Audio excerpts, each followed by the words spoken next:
Okay, so continuing along from the last lesson, we know we're in the product market fit stage, and we're focusing on two types of funding, angel investors and accelerators. So to get started, let's zoom right in on that first one right here, angel investors.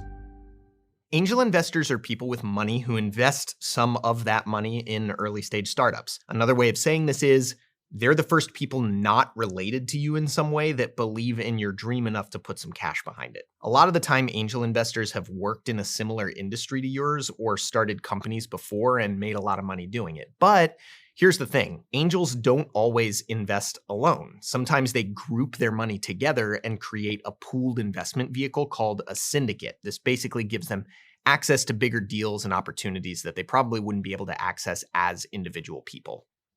So, okay, we get it. Angels are rich people and syndicates are groups of rich people who invest their money together. But the real question is, how do you find these angel investors and get your company in front of them? In our experience, here are the most common steps in order. Founders will typically research angel groups, go to networking events, rehearse their elevator pitch, use social media, tap mutual acquaintances, make lists of the top targets, and request meetings. So let's go ahead and take a look at each one, starting with number one, which is doing your research. So right away, there are a bunch of different organizations in the US that connect entrepreneurs with potential investors. So to get started, you can consult a free database like Crunchbase, which has a lot of useful info on funding rounds, as well as lists of the top angel investors. You can then also check out things like AngelList, the Angel Capital Association, Life Science Angels, and Tech Coast Angels. Links to each of these resources are downstairs in the description of this video, so go ahead and check them out. Number two is a no-brainer. If you live in a big city, there should be no shortage of events where you can connect in person with other people in the tech ecosystem, including angel investors. And the good news is, smaller cities are also starting to have thriving groups where people in tech can get together and connect. So joining communities like Startup Grind, for example, will open up the door to a ton of these kinds of opportunities. All right, number three, let's talk about pitching. If you do meet an angel investor in person, like at a tech meetup or an industry conference or what have you, you'll want to use that short conversation to set the stage for a later, more official pitch that could end up getting you funded.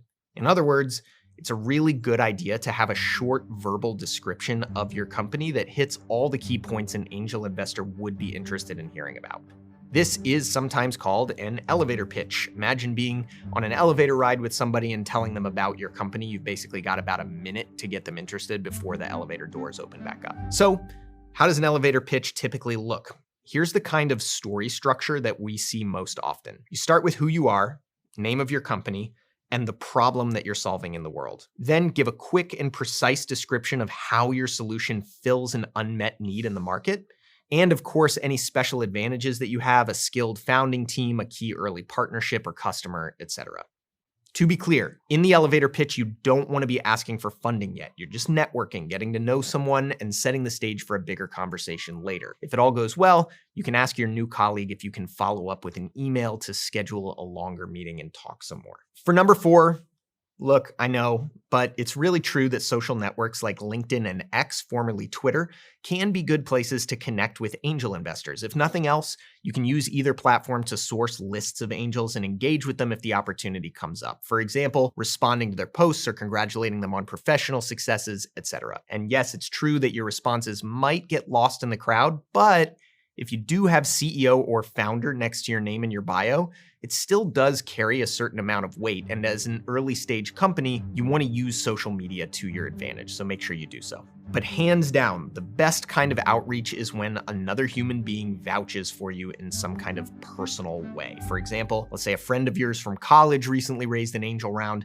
You might ask them if they'd be willing to send an email to the investor introducing you, mentioning your connection, and explaining that you're building a company that's actively raising money. Okay, so after doing your research, you're going to want to put together a list of angel investors who you think might be open to investing in you. Try looking for the people who have already backed similar companies to yours, either by stage, industry, region, or other variables. Typically, you'll want to start with a group of 20 or so people, focusing on the ones that are the best match for your startup or with whom you share some kind of personal connection/acquaintance, which brings us into our last point. All right, so you got your list. You made a few in-person connections, and now it's time for the real grind, outreach. Start by firing off an email to each one of the angels in your target list, introducing yourself and your elevator pitch. And if you're following up because you met them somewhere recently, nice job, by the way, make that clear in the email and remind them of your conversation. But if you haven't met them, that's okay. You're just going to have to do a little more research and see if there's anything you have in common that might help you personalize your outreach a little bit. It might be that you went to the same college, you worked at the same company, or maybe you root for the same soccer team. Point is, whatever you can do to approach your fellow human personally, do it. Now, one question we get a lot is, when reaching out to investors, should I include my pitch deck? The answer is yes, definitely.